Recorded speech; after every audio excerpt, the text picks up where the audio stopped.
আল্লাহ পাক বলছেন as-sawmu লি, রোজা হচ্ছে আমার জন্য। যে রোজা রাখে আমার জন্যই রাখে, মানুষকে দেখাবার জন্য সারাদিন না খেয়ে থাকার কোনো প্রশ্নই ওঠে না। সুবহানাল্লাহ। সুতরাং রোজা যে রাখলো সে আমার জন্যই রাখলো। ওয়া আনা আজজি বিহি, রোজার পুরস্কার আমি আমার হাত দিয়ে দেব। সুবহানাল্লাহ, আমার হাত দিয়ে দেব।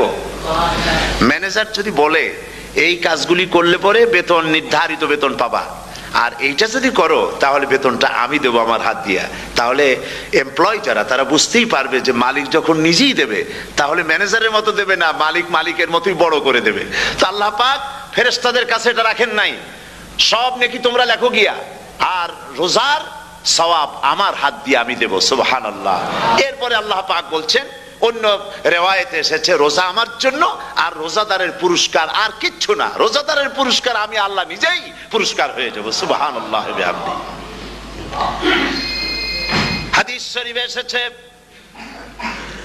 রোজা রাখলে পরে ক্ষুধার কারণে, খালি পেটে থাকার কারণে টক্সিন জাতীয় এক প্রকারের গ্যাস তৈরি হয় পেটের ভেতরে, স্টমাকের মধ্যে, ফলে মুখে এক রকমের দুর্গন্ধের সৃষ্টি হয়।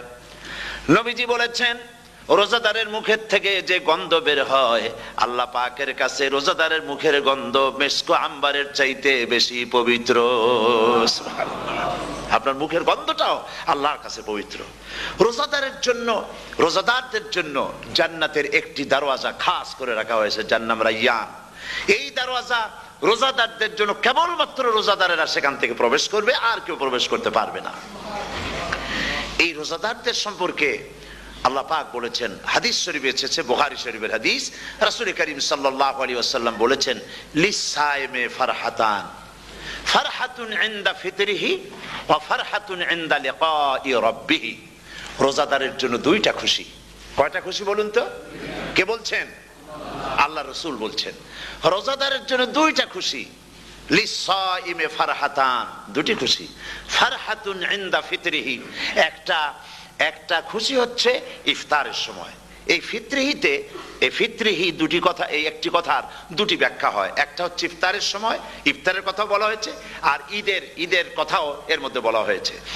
ইফতারের সময় হলো একটা খুশি, আর একটা খুশি হচ্ছে ইনদা লিকাই রাব্বিহি, যখন রোজাদারের সঙ্গে আল্লাহ পাক দেখা করবেন তখন হবে আরেকটা খুশি। তার মানে হচ্ছে রোজাদারদের সঙ্গে স্পেশাল আল্লাহ রাব্বুল আলামিন সাক্ষাৎকারের ব্যবস্থা করবেন। সুবহানাল্লাহ। তাহলে দুটি জিনিস হলো, একটা হলো ইফতারের জন্য দুটা, রোজাদারের জন্য দুটা খুশি, একটা হলো ইফতারের সময়, আর একটা হচ্ছে আল্লাহর সঙ্গে যখন দেখা করবে। তো ইফতারের যে খুশিটা, এই খুশি রোজাদার ছাড়া কেউ বুঝবে না।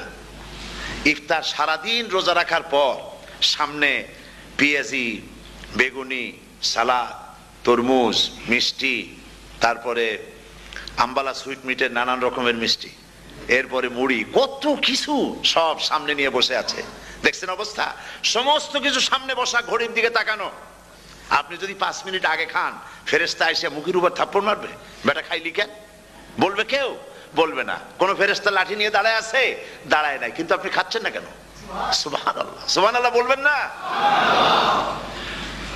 অন্তত 1500 বছর আগে আল্লাহ রাব্বুল আলামিন নির্দেশ করে রেখেছেন, সূর্য সাদা হওয়া থেকে, পূর্ব দিগন্ত সাদা হওয়া থেকে শুরু করে পশ্চিম দিগন্তে যখন কালো রেখা দেখা দেবে, যখন মাগরিব হয়ে যাবে, সূর্যাস্ত যাবে, ততক্ষণ পানাহার আর স্ত্রী সম্ভোগ থেকে বিরত থাকো। 1500 বছর আগের আল্লাহ রাব্বুল আলামিনের এই নোটিশ কিভাবে কার্যকরী হচ্ছে উম্মতের মধ্যে, মুসলমানদের ভেতরে।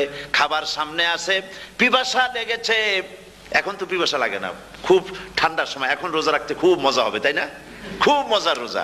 কিন্তু এই রোজা যখন জুন মাস আর জুলাই মাসে আসবে, তখন টের পায় মানুষ রোজা কাহাকে বলে।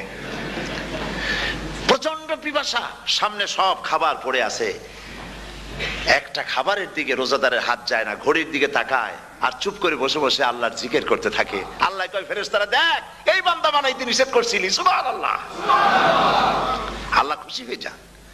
রোজাদার অপেক্ষা করতে থাকে, ঠিক যখন কাটায় সময়টা এসে গেছে, তখন আল্লাহর নাম করে খুরমা দিয়ে, পানি দিয়ে ইফতার শুরু করে দিল।